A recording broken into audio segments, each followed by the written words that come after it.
we begin with the defensive side of the ball at Alabama. Pete Golding, of course, is going to be off to Ole Miss. And after we had some, some conversations about where's Nick Saban going to go on the defensive side of the ball. Well, he's probably going to go with someone familiar. He's probably going to go with someone who knows him.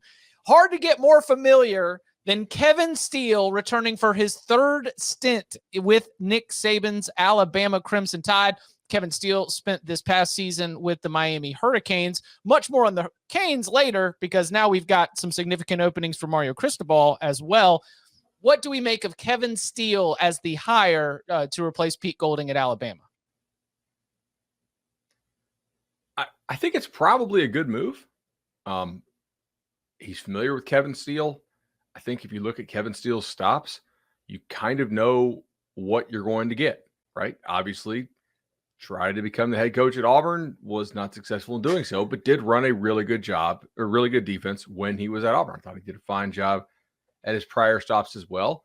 Likely had the best performance, I think, of anybody that played that Joe Burrow offense in 2019. Oh, yeah. And like generally, I think knows how to coach defensive football, and most importantly here, knows how to coach under Nick Saban. I don't think he's going to be leading a coup to take over Nick Saban, most likely. So probably no real fears there. And I would rather work for Nick Saban than Mario Cristobal, even though both are guys that certainly demand a lot of their coordinators.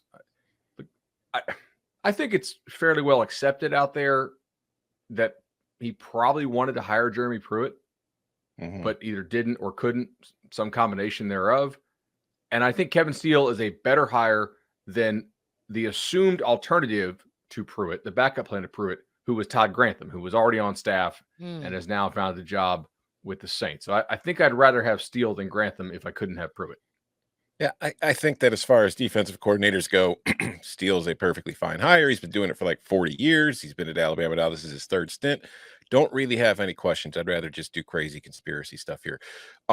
Is Steele still working for Auburn and this is part of the coup, or was Nick Saban behind the coup the entire time trying to install Kevin Steele as the head coach at Auburn? Never know. Also, was Steele not Saban's first defensive coordinator hire at Alabama? He was. 07? Yes, pretty sure. But then he got moved off of it to linebackers coach. But I'm saying, like, Tom Brady announces his retirement last week. Now there's the whole movement. Oh, come back and sign with New England for a day and retire.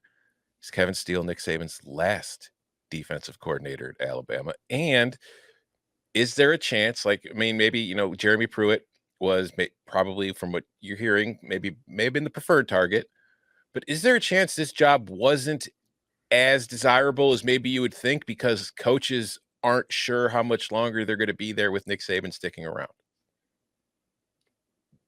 Well, it's an interesting question. I guess it depends on what situation you were leaving, right?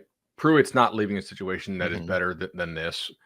I would rather coach Alabama's defense than Miami. Miami's yeah. Right. Like Miami's recruiting well, but I'd still rather have Bama's talent. Not a huge fan of Todd Grantham's track record. So I guess it depends on like who else you might hire. But that's my point. Look at the three names that have been closely connected to this gig. Like you look at what he has done at Alabama, like as far as the offensive coordinator side, I mean, I know some Alabama fans will get to it shortly, aren't completely sold on Tommy Rees. But typically, when you look at the coordinator hires he's made, they tend to be pretty solid hires. Then when you're hearing the names that are floating for Alabama's defensive coordinator position, and again, I think Kevin Steele's a good defensive coordinator. I think Jeremy Pruitt would have been a good defensive coordinator. Todd Grantham was good at blitz. But other than that, it was like, where were the hot young names that you would expect to be like, ooh, I get a chance to go be the defensive coordinator for Alabama and take over that kind of talent and maybe further my career and get myself a head coaching job out of this somewhere? Why weren't those names interested in the gig? Or was Saban just not interested in hiring those guys? That's a really good question. So if we had done this show last year and said, hey, it's the end of 2021, predict what Bama's going to have to do at the end of 22 since Golding is going to move on, I think I would have told you Doug Belk, who did a really good job with Houston, had worked under Nick Saban, had been in that system. But Houston this year took a major step back defensively. Now, part of that, they lost 6 starters in the span of a week to injury, and that really it seemed to correlate as they gave up like 70-something points to SMU. But that's a hard sell, right? A guy who has not been a D coordinator for that long, and they were one of the worst defenses in the American this year. But maybe that's one.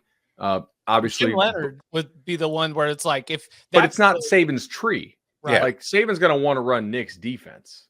I think he's more open to doing different things offensively, right? Like he's never really brought in somebody defensively that doesn't run what he runs for the most part. Like even with Golding, they kind of try to marry the two styles.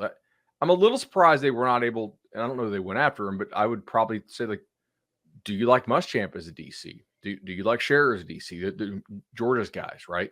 But they got a pretty good thing going in Georgia right now. So I do think that being the defensive coordinator for Kirby Smart right now is a better job than being the defensive coordinator for Nick Saban at Alabama, because your talent is comparable and your runway is longer. And to answer your first question, Tom, if we were like placing bets, I do think Kevin Steele is the last defensive coordinator hire that Nick Saban will make. I think the familiarity allows, Saban to not stress.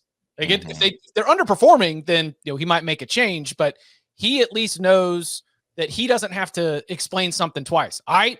Like he doesn't have to come back and keep tabs on Kevin Steele to make sure that he's following everything. So it's almost like a move that allows Saban to free himself up to focus on the things that he thinks isn't working, which probably includes the offensive side of the ball. One more question here before we get there. So Kevin Steele, based on his long track record throughout the SEC, throughout the South, I always associate him as being a good recruiter, but then I went to his 24/7 profile and I understand that sometimes a little bit difficult, who's going to get the primary, who gets credit for a recruit. So I guess, like, Bud, what is the recruit? Is Kevin Steele one of those guys that you can put a check mark by him, like knows how to recruit the big dogs in the SEC? This is not going to be a place where we see any drop off, because Nick Saban could have 3 more years. I mean, there's still the importance of stacking class after class, as the Crimson Tide did just lock down the #1 class in the country last Wednesday. All right, so Kevin Steele for a long time was known as a really strong recruiter. Like even back to the days when he was an assistant for Bobby Bowden. I don't think he was quite as good of a recruiter at the end of his time at Auburn.